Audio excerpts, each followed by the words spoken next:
একটা মেয়ে নিজের পায়ে দাঁড়ানো অবশ্যই দরকার। দিন শেষে তার নিজের একটা পরিচয় থাকে। কারো পরিচয় পরিচিত হওয়ার থেকে নিজের একটা নিজস্বতা থাকা দরকার। তাহলে হয়তো অনেক মেয়েই মানসিকভাবে ভালো থাকবে। আর একটা কথা হলো, এই দুনিয়াতে কাউকে বিশ্বাস করতে নেই। তাহলে সে অবশ্যই আপনার সরলতাকে কাজে লাগিয়ে আপনাকেই কষ্ট দিবে। দুনিয়াটা আসলে নিঃস্বার্থ মানুষের জন্য না। যারা যত বেশি স্বার্থপর তারা ঠিক তত বেশি ভালো থাকতে পারে।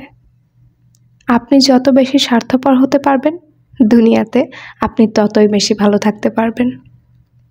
আসসালামু আলাইকুম সবাইকে। আমি শ্রাবণী মিম বলছি ঢাকা থেকে। আশা করছি কাছে দূরে, দেশ এবং দেশের বাইরে যে যেখান থেকে আমার আজকের এই ভিডিওটি দেখছেন অথবা দেখছেন না, সবাই অনেক ভালো আছেন। আমিও আলহামদুলিল্লাহ অনেক ভালো আছি। মিমস মিনি ওয়ার্ল্ডের নতুন একটি ভিডিও দেখার জন্য আপনাদের সবাইকে অনেক ওয়েলকাম জানাচ্ছি। আশা রাখছি আমার আজকের ভিডিওটি আপনাদের ভালো লাগবে। যদি ভালো লাগে অবশ্যই লাইক, কমেন্ট, শেয়ার এবং আমার চ্যানেলটাকে কিন্তু সাবস্ক্রাইব করতে ভুলবেন না। এই যে দেখতে পাচ্ছেন, বৃষ্টি, রেমাল, ঘূর্ণিঝড়, কি আর নাম দেব বলেন? যেটাই নাম দিই না কেন সেটা আমার অনেক বড় সর্বনাশ করে গিয়েছে।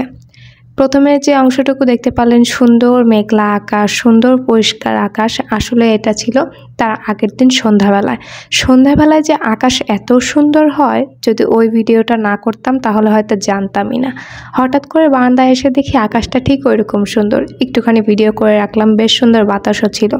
এখন ঘুম থেকে উঠে দেখি সব কিছুর এইরকম বেহাল অবস্থা হয়ে গিয়েছে। সব ঘর দিয়ে পানি টানি এসে আমার বারান্দার গাছগুলো সব নষ্ট হয়ে একদম যাচ্ছে তাই অবস্থা। কি আর করি বলেন? তো যাই হোক, এগুলো হচ্ছে লাইফের একটা পার্ট। প্রকৃতি তার নিজস্ব রূপে আছে, এখন থাক, তাকে নিয়ে আমরা এখন আর বিরক্ত না হই। চলে আসছি রান্নাঘরে।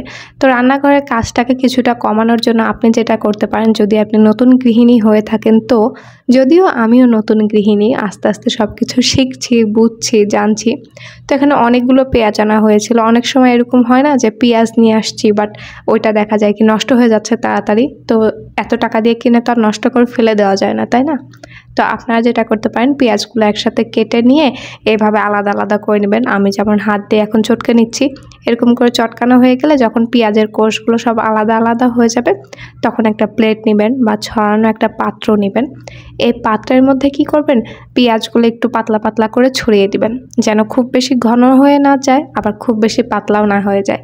যদি খুব বেশি ঘন হয়ে যায় তখন দেখবেন যে ঠিক মতো ছাড়বে না, আবার খুব বেশি পাতলা হয়ে গেলে প্লেট থেকে উঠতে যাবে না। তাহলে বলেন কি একটা অবস্থা। তো এটা একটু দেখে বুঝে শুনে তারপরে ছড়িয়ে নেবেন। এরপরে ডিপ ফ্রিজে 2 ঘন্টার জন্য রেখে দিবেন। ডিপ ফ্রিজ থেকে 2 ঘন্টা পরে বের করে নিয়ে এখন জাস্ট প্লেট থেকে সমস্ত পেঁয়াজগুলো তুলে ফেলবেন। তুলে অবশ্যই সাথে সাথে একটা বাটিতে সংরক্ষণ করবেন, যে বাটিটা আপনি ইউজ করবেন রান্নার সময়।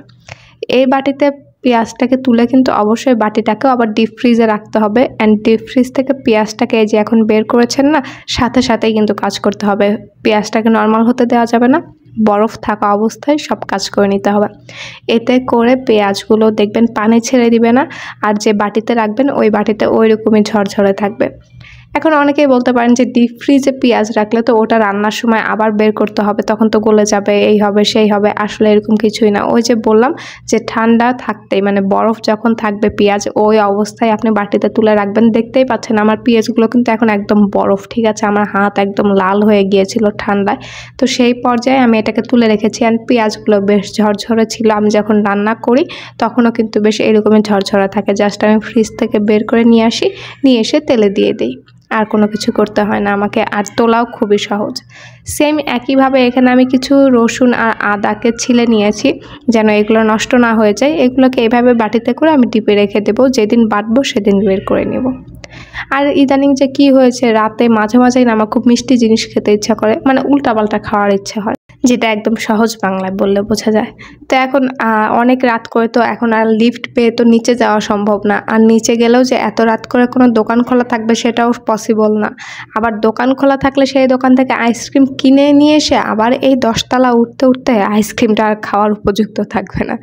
তো আমি যেটা করেছি সেটা হচ্ছে একটুখানি ট্যাং, আমরা যে ট্যাং খাই সেই ট্যাংটাকে একটু বেশি করে দিয়েছি যেন একটু ঘন হয় এই পানি গোলানো মিশ্রণটা, মানে শরবতটা যেন একটু ঘন হয়। এই পরিমাণে ট্যাং দিয়ে দিয়েছি, চিনি আর পানি, মানে মোট কথা ট্যাং আমরা যেভাবে গুলাই ওইভাবেই গুলে নিয়েছি, শুধু একটু ট্যাংকের পাউডারটা বেশি দিয়েছি, এইটুকুই।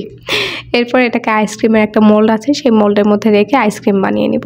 তো আমার কাছে কেন যেন মনে হচ্ছিল যে মগ থেকে যদি ঢালি তাহলে পড়ে যাবে, এই কারণে আমি এরকম একটা স্টিলের বাটি নিয়েছি যেটার কান একটু এক্সট্রা বাহিরের দিকে। আপনারাও চাইলে এই টিপসটা ফলো করে দেখতে পারেন। দেখা যায় কি অনেক সময় আমরা এটা সেটা ঢালতে গেলে পড়ে যায় পাতিল থেকে বা গ্লাস থেকে। তো আপনারা যেটা করবেন, এরকম একটু এক্সট্রা কানওয়ালা যে স্টিলের বাটিগুলো থাকে বা প্লাস্টিকেরও অনেক বাটি থাকে, তো সেই বাটিগুলোতে আপনারা চাইলে রেখে পানি ঢেলে দেন রাখতে পারেন, দেখবেন পড়বে না, এক ফোঁটাও পড়বে না। তো ওই যে বললাম আইসক্রিম বানাবো, তো আইসক্রিমের মোল্ডের মধ্যে দিয়ে এখানে রেখে দিয়েছিলাম। 3-4 ঘন্টা পরে এই যে আমার আইসক্রিমটা একদম রেডি হয়ে গিয়েছে। অ্যান্ড খেতেও দোকানের আইসক্রিমের চেয়ে কিন্তু কোনো অংশেই কম ছিল না। এটা তার পরের দিন সন্ধ্যাবেলার একটা ভিডিও। আমরা গিয়েছিলাম বাহিরে, তো ওখানে গিয়ে আমি একটু সাব বার্গার খেয়েছিলাম, তো সেটাই একটা ভিডিও শেয়ার করে দিলাম। তো যাই হোক, এরকম উল্টাপাল্টা কথাবার্তায় কয়েকটা ভিডিও শেয়ার করে দিলাম। আজকে 2 দিনের একটা ফুটেজ ছিল, সেই ফুটেজগুলো আপনাদের সাথে শেয়ার করে দিলাম, নয়তো দেখা যায় কি এগুলো রয়েই যায় আর আপনাদের সাথে শেয়ার করা হয় না। তো ঝড় তো এসে যা সর্বনাশ করা সেটা করেই গিয়েছে। মাথাটাকে ঠান্ডা রাখার জন্য এরকম ঘুরে ফিরে খেয়ে দিয়ে সময়টাকে আসলে এনজয় করছি। তো আজকের ভিডিও থেকে এখানেই বিদায় নিচ্ছি, দেখা হবে নতুন কোনো ভিডিওতে। টিল দেন, আসসালামু আলাইকুম সবাইকে।